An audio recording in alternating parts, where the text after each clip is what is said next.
Hello, we are starting today a new chapter. It is the dual nature of radiation and matter. By dual nature, we mean that particle nature and the wave nature.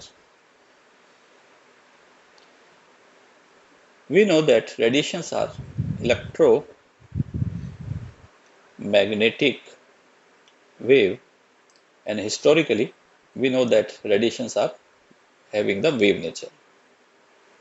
And matters are composed of the particles, and so it is considered that it has the particle nature.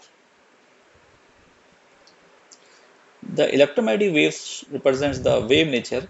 For example, they exhibits the phenomena like diffraction,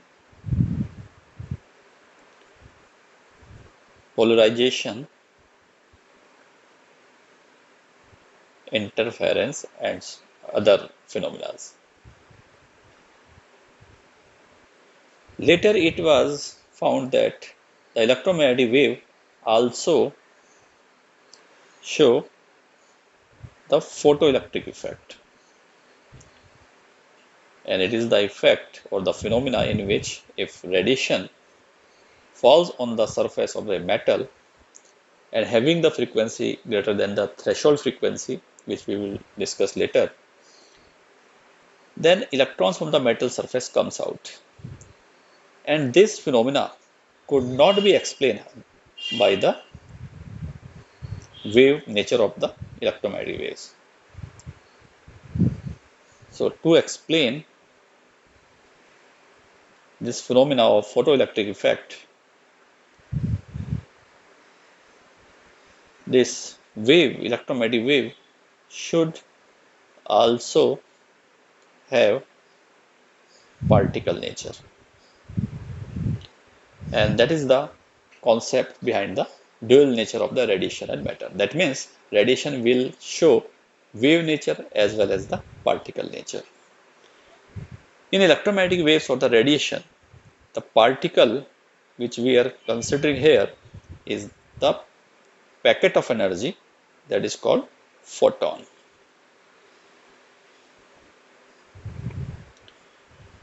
This photon, which is a packet of energy, has the energy that is represented by or given by the formula that is E equal to h nu.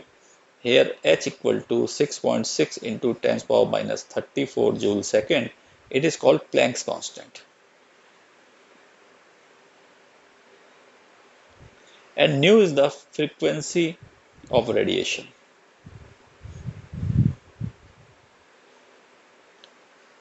This frequency is equal to the speed divided by wavelength. So E equal to h nu can also be written as hc by lambda. So this is an important formula for the photon. That is the energy of photon. Here c is the speed of wave or radiation, and lambda is the wavelength of wave. Photons also have the momentum, and that momentum is given by P equal to h by lambda, or it is equal to h nu by c. Here P is the momentum. So we now explain the photon picture of the electromagnetic radiation. As per the photon picture of the electromagnetic radiation, in interaction with the matter, the radiation act as made of the particles that are called the photons. That means radiation is composed of the energy packets and it is called the photons. And each photon has the energy that is equal to h nu, and the momentum is P, which is equal to h by lambda.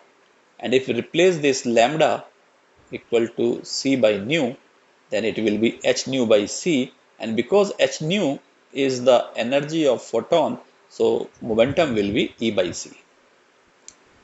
And for a particular frequency, if we take a particular frequency nu and energy are frequency dependent, momentum is also depending on the energy, that is, it is also the frequency dependent. So for a particular frequency, all the photons will have same energy and same momentum. And this energy and momentum are independent of the intensity. Fourth point is photons are electrically neutral. That means photons are energy packets and they have no charge. And because not having any charge, they are not deflected by any electric field or the magnetic field. So in a region where electric field or the magnetic field exist, photons moves undeviated.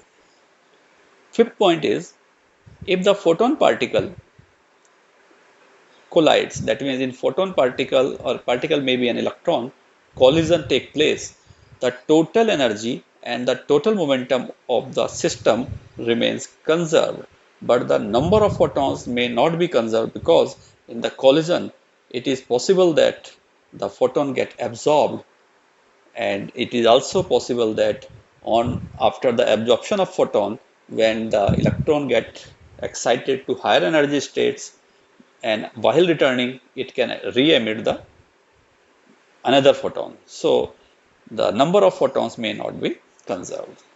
So in summary, we can say that radiations has the dual nature.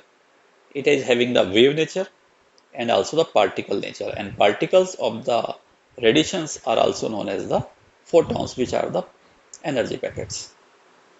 On the similar basis, the wave is also associated with the moving particle, and these waves are called the matter waves, because matter is the composition of the number of the particles, and when this particle moves, there is a wave associated with the moving particle, and these waves are named matter waves, and as described by the de Broglie, these are also called the de Broglie waves.